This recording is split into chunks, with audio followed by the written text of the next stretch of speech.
So I'm going to invite you to stand as we get ready to read our gospel. So our gospel today comes from John chapter 2. On the third day, there was a wedding in Cana of Galilee, and the mother of Jesus was there. Jesus and his disciples had also been invited to the wedding. When the wine gave out, the mother of Jesus said to him, "They have no wine."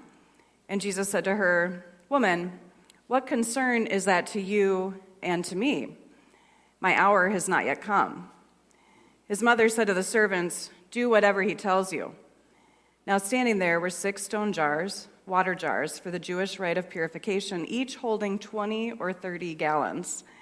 And Jesus said to them, "Fill the jars with water." And they filled them up to the brim. He said to them, "Now draw some out and take it to the chief steward." So they took it. When the steward tasted the water that had become wine and did not know where it came from, though the servants who had drawn the water knew, the steward called the bridegroom and said to him, "Everyone serves the good wine first, and then the inferior wine after the guests have become drunk. But you have kept the good wine until now." Jesus did this, the first of his signs, in Cana of Galilee, and revealed his glory, and his disciples believed in him. The gospel of the Lord. Praise you, Lord. You may be seated. Well, when we read our gospels, we find that each of the gospel writers tells the story of Jesus in a little bit different way. They're connecting with people who are going through different concerns, different challenges, and so that shapes how they want to tell the story of Jesus. So if you read the Gospel of Mark, it starts out with Jesus casting out a demon. That's the first deed of power you see in the Gospel of Mark. Matthew and Luke, they tell of Jesus teaching and then healing, and then also casting out a demon. When we get to the Gospel of John, it starts out in a completely different way. The first deed of power Jesus does is change water to wine.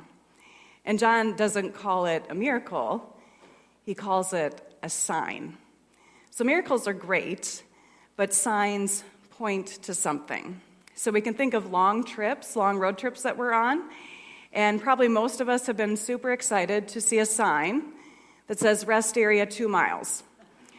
And then we're even more excited to get to the place that sign points to. The same is true here in the Gospel of John.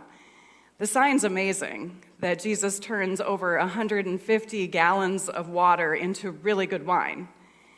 But what's even more amazing is what the sign points to, what it tells us about Jesus. So we know that this sign happens at a wedding, and what's helpful to know is that back in that day, weddings weren't just one day, they lasted almost a week long, and wine was always offered. Wine was seen as a sign of joy and blessing and hospitality.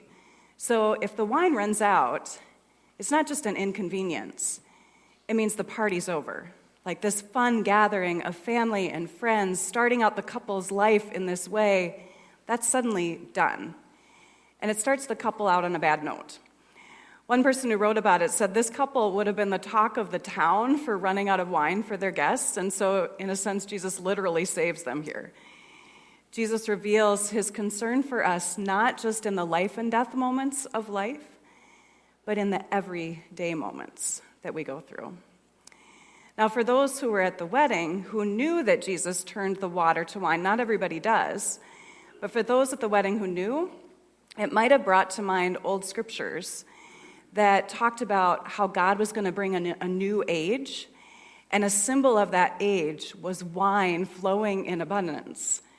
In the book of Genesis, it tells of a ruler coming from the tribe of Judah, and again it says, with him comes wine in great abundance.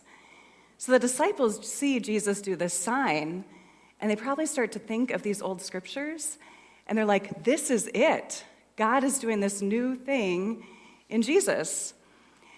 So for us here today, we hear about this sign of water to wine, but at the same time, we might wonder, what does this really have to do with us today? The sign tells of Jesus' goodness, it talks about God's abundant grace, but how do we see that in real ways, day to day? Especially at those times when we are grieving, or when we are ill, or when we're overcome with anxiety, or we're wondering, how am I going to pay this next bill? How am I going to keep my job? Or how am I going to even start to repair this friendship or relationship that's kind of fraying away? If we look at this story, what we see throughout it is some really human responses to Jesus. So it starts out with Jesus' mom. Jesus' mom knows the problem. They've run out of wine. She tells Jesus that, implying, like, do something, Jesus. And Jesus' response is, it's not my time. My hour has not yet come. Now, I would think that response might be a little disappointing. Like, Mary knows he can do something. She knows there's a need. And so she's probably kind of like, what are you waiting for? Like, act now. Now, I don't know about you, but sometimes I kind of feel like my prayers are like Mary. I can see the need, and I'm like, God, come on, now is the time. Like, heal now, fix this world now. What are you waiting for? Do something right now. I think there's a lot of times when we can feel a little bit like Jesus' mom here. We see the need, know God can do something, and we're like, act now. Other times, we might feel more like the steward in this story. The steward is this guy who, in the middle of this wedding, is busy doing his job. He's like taking care of things, trying to make sure everything's going smoothly, and he completely misses what Jesus does. And I think there's times, aren't there, when we can be totally oblivious to what Jesus is doing? Like, we can get so focused on our own stuff or trying to control the situation, we kind of miss what Jesus is doing over here, or sometimes right in here. And that's the steward. He gets to taste this really good wine. He experiences it, but he has no clue that Jesus has done it. And sometimes that's us. We miss seeing what Jesus is doing, even though it's happening right in front of us. And then there's still another group in this story, the servants. The servants get to see what's happening. They actually get brought in to be a part of it. Jesus does the sign, but he calls on the servants to help. So he asks them to fill the water jars. He asks them to get the cup out of it. He asks them to take it to the steward. So Jesus does the sign, but it's through their hands it's completed. It's through their hands it gets made known. So Jesus partners with them to do this good thing. I think we know that Jesus continues to partner with us today to make known what he's doing in this world. It might invite us to really think about how might Jesus be partnering with each one of us this upcoming week? What are some ways he's partnering with us to share his abundant grace, to point to that? Before the water ever gets turned to wine, there's something Jesus says that's kind of stuck with me this week. Jesus' mom says to him, they have no wine. And he says, my hour hasn't yet come. But he also says, what concern is that to you and to me? What concern is that to you and to me? And I don't know about you, but that's kind of a surprising response coming from Jesus. It kind of reminds me of times when we hear people say, how's that my problem? How does that concern me? Jesus seems to say that, but then he does something, implying it is a concern to his mom and to him, implying that the needs that happen in this world, the lives that are living in scarcity, is a concern to Jesus and to us. So Jesus takes everyday, ordinary water and changes it into abundant, outstanding wine. Jesus enters this ordinary human experience of a wedding and changes it into a celebration that points to God's abundance and grace made known in him. And Jesus has never stopped doing this kind of work, taking our ordinary lives, our ordinary moments, and through them revealing God's abundant grace. In the context of worship, it happens at this baptismal font every single time someone's baptized, where ordinary water gets combined with God's extraordinary word, and it works through that to set us on a different path, to bring us into God's abundant, life-giving way now and forever.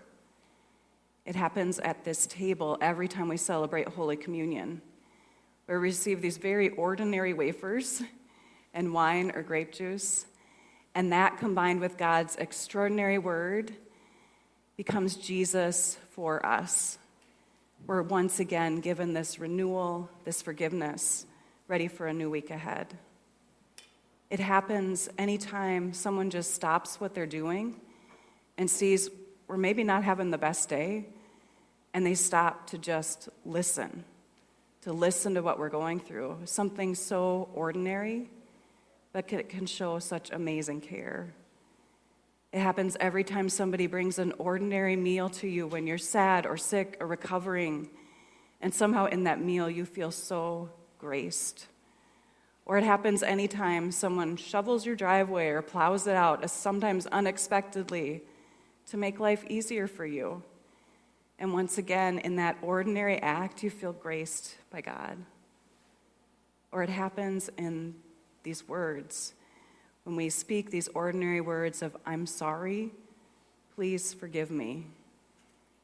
And when we hear back this amazing yet ordinary response, I forgive you. And in these words, sometimes they heal and renew, at times in abundant ways. I saw a quote this past week by Jane Goodall, and she said, "You cannot get through a single day without having an impact on the world around you. What you do makes a difference, and you have to decide what kind of a difference you want to make." And I love that quote. Like, we can't go through a single day without making an impact. We just need to decide what kind of an impact, what kind of a difference are we going to make? And at the same time, the gospel news, the good news is that it's really Jesus who makes all the difference for us and through us. This first sign of water being turned to wine, every single person at the wedding, the mom who pleads with Jesus to do something, the steward who has no clue what's going on, the servants who partner with Jesus, no matter where they are, every single one of them experience the abundance of what Jesus has done, no matter what. His abundant grace upon grace came for them all. And so as we head out into this week, we may leave carrying with us prayers like Jesus' mom, wondering, will you act, God, now? Or this week we may find ourselves being like the steward, where we're stuck looking at all our own stuff, forgetting, missing what Jesus is doing. Or this week, we may get to be like the servants at times, fully partnering with Jesus to live out his grace. And yet, no matter where we find ourselves, what Jesus promises is Jesus' abundant grace upon grace. It comes for us all. Amen.